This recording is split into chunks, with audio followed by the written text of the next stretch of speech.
Well, hello there. Welcome to the fall equinox. Let me bump my desk up a little bit. Today is the fall equinox, and whether or not you follow solstice events and things like that, it really doesn't matter because what I want to talk with you today about is balance. The equinox balances the day and the light and the night. So it balances the light and the dark. And that's what I really want to talk with you about right now. And how I'm going to break this down is if you were at the very beginning and you have just found out, if you're somewhere along the line and you're still figuring it out, or if it's been more than a year and you're still struggling with it because those are three very distinctive phases of recovery. And sometimes affair recovery coaches, therapists, things like that don't distinguish between those 3 points. And it's crucial that you do. Okay, let's start at the beginning. You have just found out. You have recently found out. You are still in the process of finding out. That is where we're going to start. Okay, when you were in this point, you were in shock.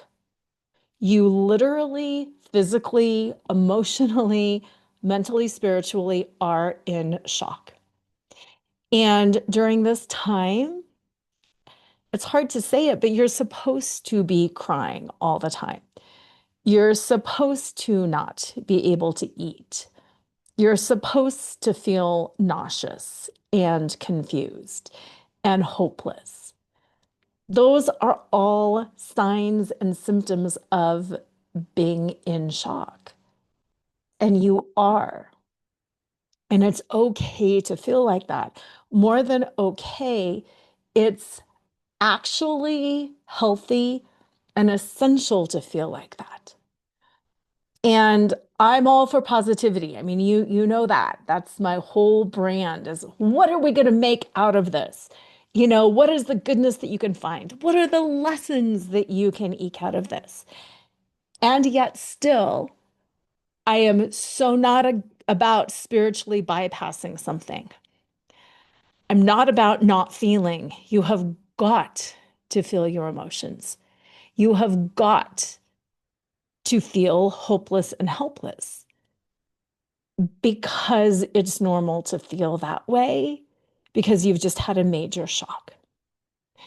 And when we stuff our emotions down, bypass them, or don't feel them, they come out in very different ways. They come out as things like IBS, the irritable bowel, chronic pain, chronic fatigue, um, psoriasis, hair loss. Stress does all sorts of horrible things to our body. We can gain weight or lose weight. Stress does horrible, horrible things to our body. You've got to feel what you are feeling. And I don't know about you, but early on, I was afraid that I would never quit crying. I mean, quite honestly, I didn't think I was ever going to quit crying. I felt so terrible. I didn't think I would ever stop. And because of that fear, because of how bad it felt to be that hopeless, there's a part of you that wants to push it down. And what I'm here to say is you will quit crying. I promise you will quit crying. You will end up feeling better, but only if you move through it. You don't stuff it down. You don't pretend. Yes, there's times in your life you have to pretend. I had to put on a happy face and get dinner for my kids. I had to show up and teach my classes. There are times you have to do things. I get that. But when you have got that place to fall apart, please fall apart. And the number one thing I want you to know, the number one tip for at the beginning is give yourself grace and space and don't expect anything of yourself. Breathing is enough. Do some breath work in the morning before you get out of bed. Do some at night. Let me teach you one way to do breath work. Breathe in for a count of 4, count of 5, whatever it is, however fast you're breathing. Breathe in, 2, 3, 4, and then hold it. 2, 3, 4, and exhale. 2, 3, 4, and hold. 2, 3, 4, and in. 2, 3, 4, and hold. 2, 3, 4, and out. 2, 3, 4, and hold.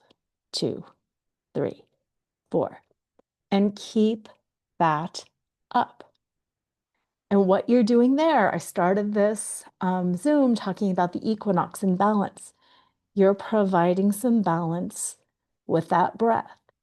An in, a hold, an out, and a hold. So you're creating a rhythm and a sway.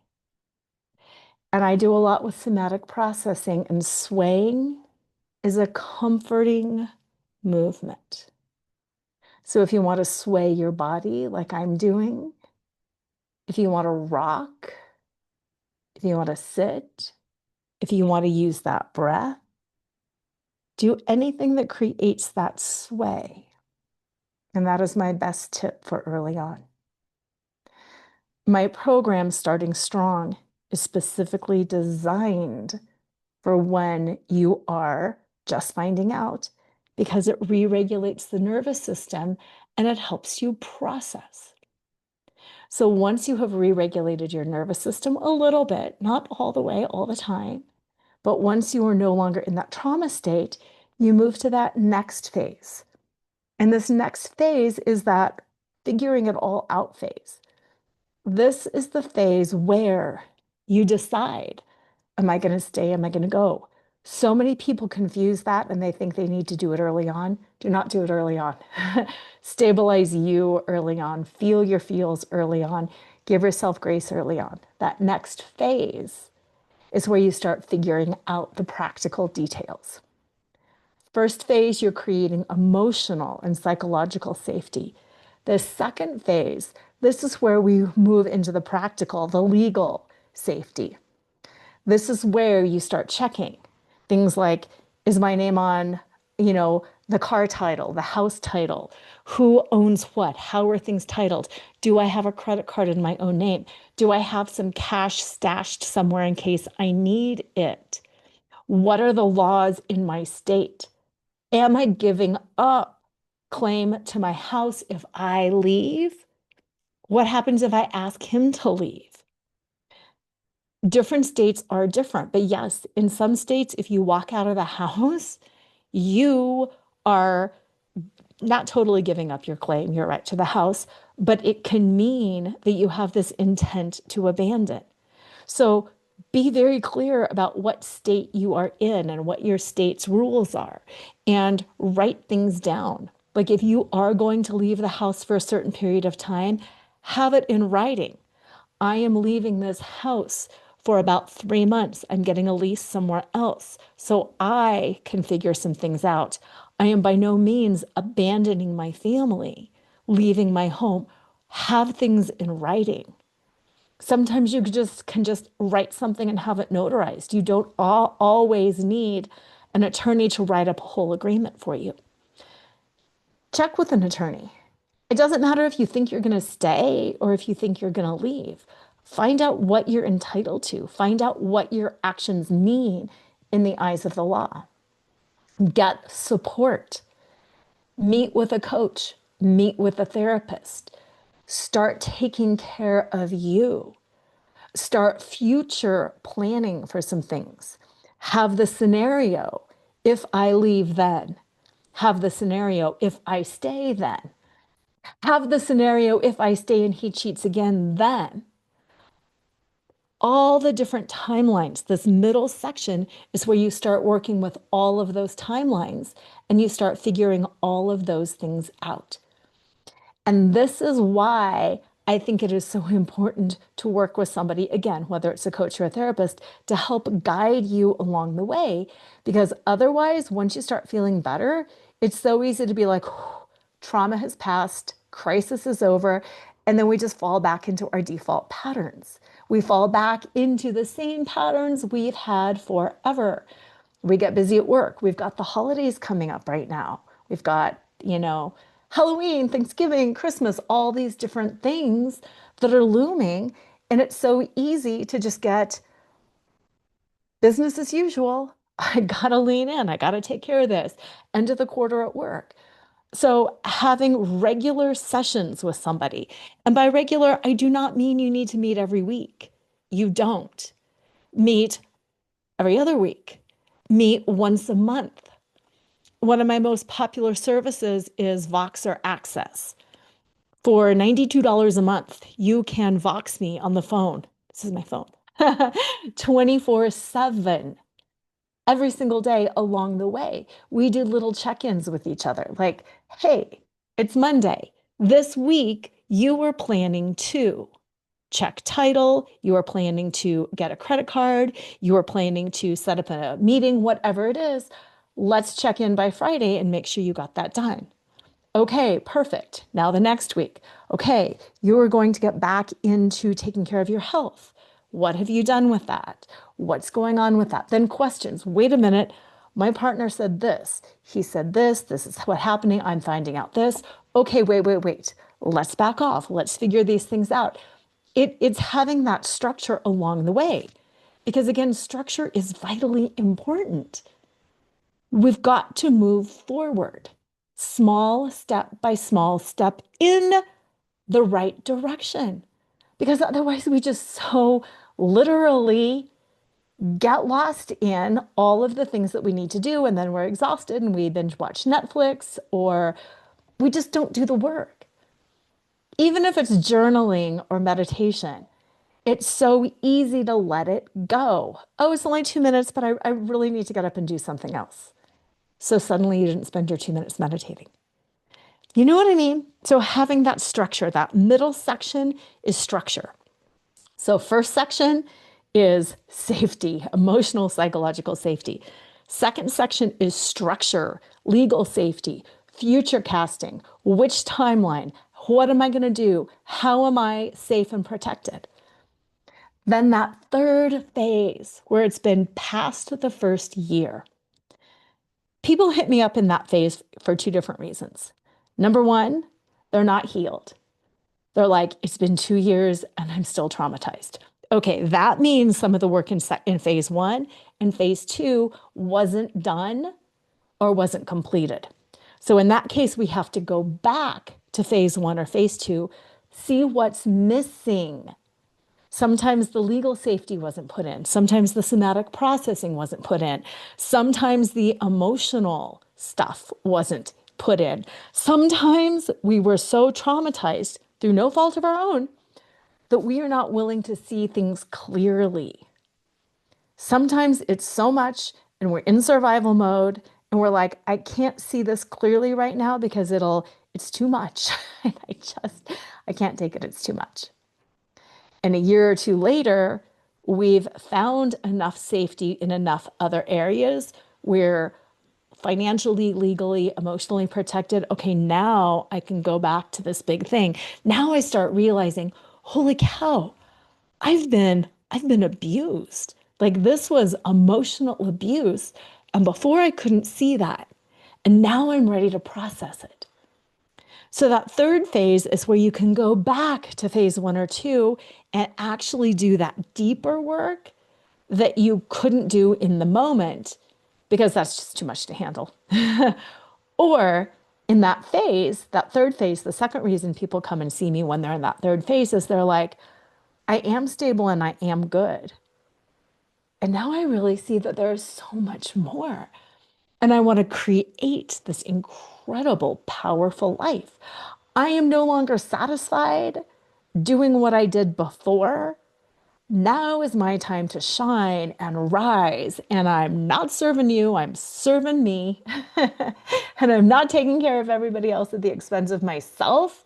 I am going to be fully self-actualized now. I'm going to be fully expressed, fully self-actualized, step into my own power, sovereignty, freedom, all of that stuff.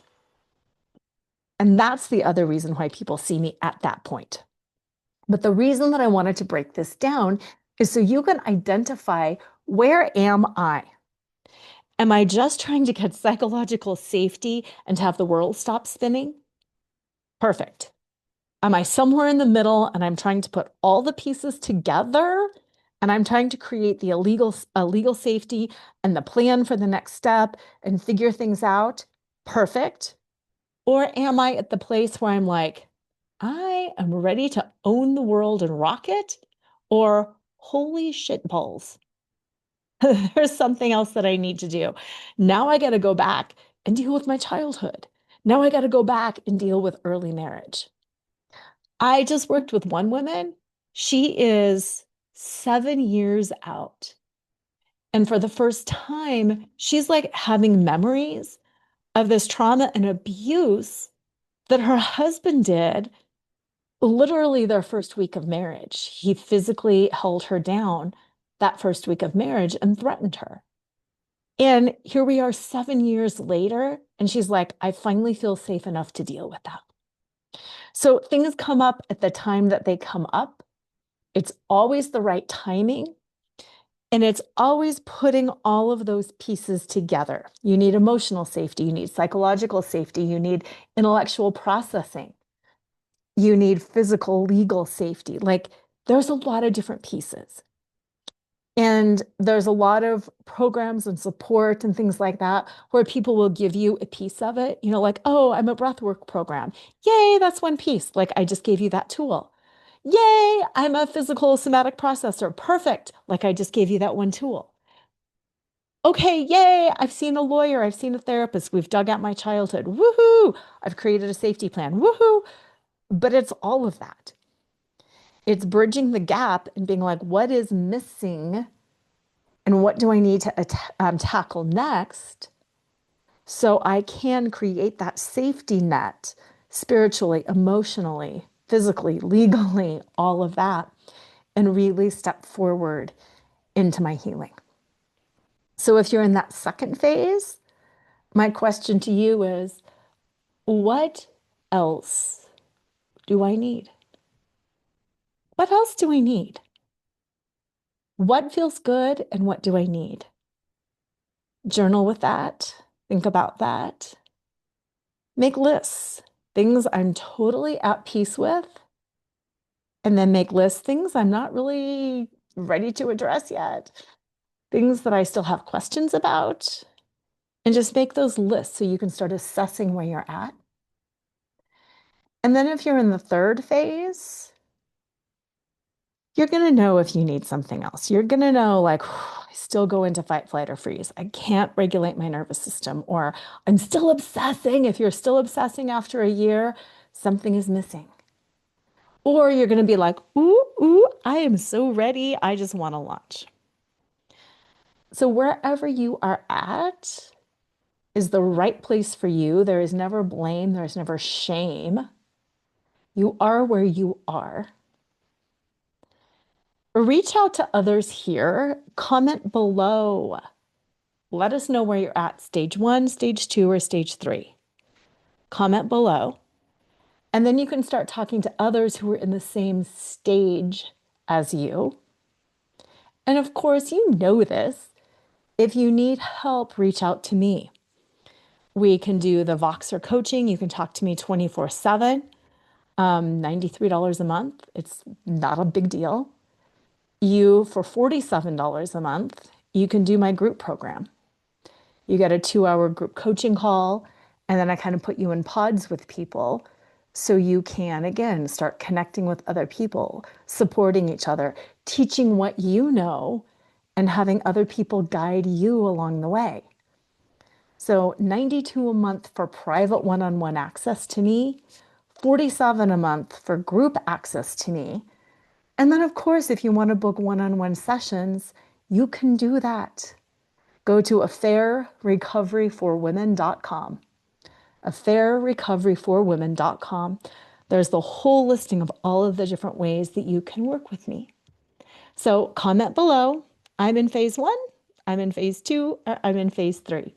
Have a good week. Bye, ladies.